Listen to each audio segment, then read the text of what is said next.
19వ శతాబ్దంలో 32 మంది ప్రాణాలను బలిగొని మన ఆంధ్ర రాష్ట్రానికి బడుగు బలహీన వర్గాలు నివసించేటువంటి ఆంధ్రప్రదేశ్ రాష్ట్రానికి ఆనాటి నాయకులైనటువంటి విశ్వనాథం గారు, బాటం శ్రీరామూర్తి గారి ఉద్యమం ఫలితంగా మనకి విశాఖ ఉక్కు ఆవిర్భవించింది. ఈ యొక్క విశాఖ ఉక్కు కోసం కొంతమంది ఈరోజు అగ్రభాగాన కేంద్ర రాజ్యాంగ పదవులు అలంకరిస్తున్నటువంటి నాయకులు ఉన్నారు.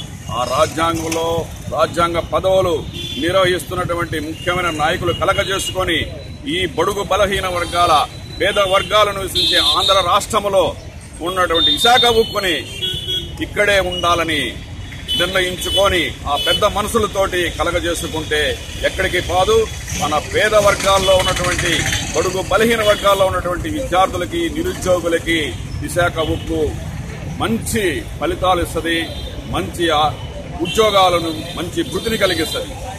కేంద్ర ప్రభుత్వం నిర్వహిస్తున్నటువంటి స్టీల్ అథారిటీ ఆఫ్ ఇండియా మోయలేని పరిస్థితిలో ఉంది కేంద్ర ప్రభుత్వం.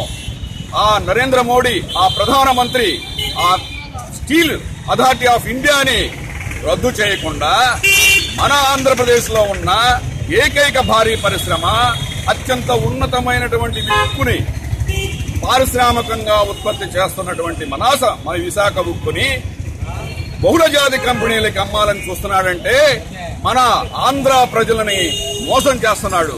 కాబట్టి ప్రజలందరూ కూడా గుర్తుంచుకొని మన విశాఖ ఉక్కుని ఆంధ్రుల హక్కుగా తీసుకొని మన ఆంధ్రులందరూ కూడా ఉక్కు మనుషులై పోరాడాలని ఈ సందర్భంగా తెలియజేస్తూ ఈ అవకాశం ఇచ్చిన అందరికీ నమస్కారం తెలియజేసుకుంటున్నాను.